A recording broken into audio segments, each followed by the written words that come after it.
আমাদের কথা আছে, বাংলাদেশের কথা আছে, সেই ধরনের চলচ্চিত্রেই আমি অভিনয় করার চেষ্টা করছি। রেডিওতে আমি নিয়মিত কাজ করতাম, মামুনুর রশিদের মতো মানুষকে ডিম ছুঁড়ে মারবো। পরিস্থিতি মনে হয় এমন একটা জায়গায় চলে যাচ্ছে যে কেউ কাউকে ট্যাকেল দিতে পারে না। 53 বছরের এই স্বাধীন হওয়ার পরে আমি এরকম অরাজকতা কখনো দেখিনি। আমি টেলিভিশনে আমার একটা বড় দর্শক আছে, তারা আমার কাজ দেখে, পছন্দ করে।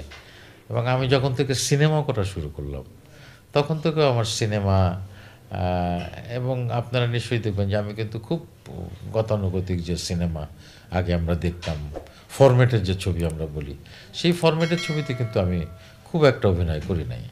আমি চেষ্টা করেছি একটু ভিন্ন ধরনের সিনেমা, একটু ভিন্ন ধরনের টেস্ট, যেই সিনেমাগুলো মানুষ পরিবার পরিজন নিয়ে হলে গিয়ে দেখতে পারে, হ্যাঁ, এবং যে চলচ্চিত্রে আমাদের আমাদের কথা আছে, বাংলাদেশের কথা আছে, আমাদের খেটে খাওয়া মানুষের কথা আছে, প্রান্তিক মানুষের কথা আছে, তাদের সুখ দুঃখ বেদনার কথা আছে, সেই ধরনের চলচ্চিত্রেই আমি অভিনয় করার চেষ্টা করছি এবং এখনও তাই করি আর কি।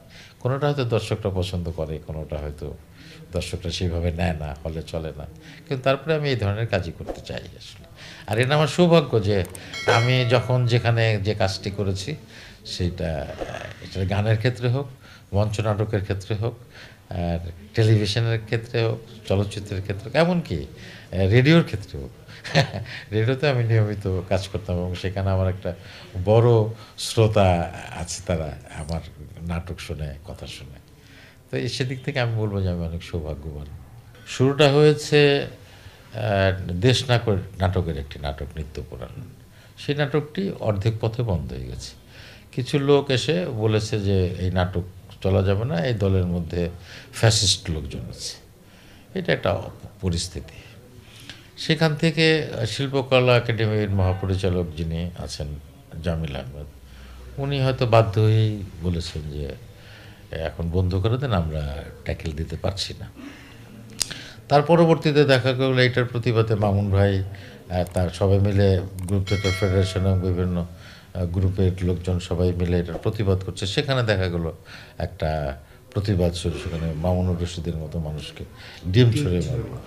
তারপরে শেষ যেটা 2-1 দিন ধরে আলোচনা হচ্ছে, সেখানে দেখা গেলো যে মামুন ভাই যেন অভিনয় না করে। তো এইটা একটা আশঙ্কার জায়গা থেকেই উনি বলেছেন, উনি হয়তো এটা ট্যাকেল দিতে পারবেন না।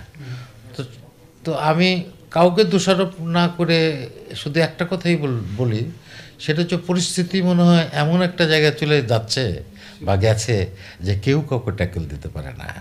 সে যে পজিশনেই থাকুক না কেন, তিনি মহাপরিচালকের পদেই থাকুন, আর তিনি উপদেষ্টার পদেই থাকুন, আর তিনি সরকারি যে পদেই থাকুন, কেউ মনে হয় কারো কথা শুনছে না এবং একটা চরম বিশৃঙ্খলাদের ভেতর দিয়ে আমরা যাচ্ছি। এবং এইটা আমার এই এত বছরের জীবনে বাংলাদেশে, বিশেষ করে এই 53 বছরের এই স্বাধীন হওয়ার পরে আমি এইরকম অরাজকতা কখনো দেখিনি। আমি দুঃখিত যে এই কথাটা আমাকে বলতে হলো আর কি। ভিডিওটি পুরো দেখার জন্য আপনাকে ধন্যবাদ। চ্যানেলটি সাবস্ক্রাইব ও লাইক, কমেন্টস করে পাশে থাকুন।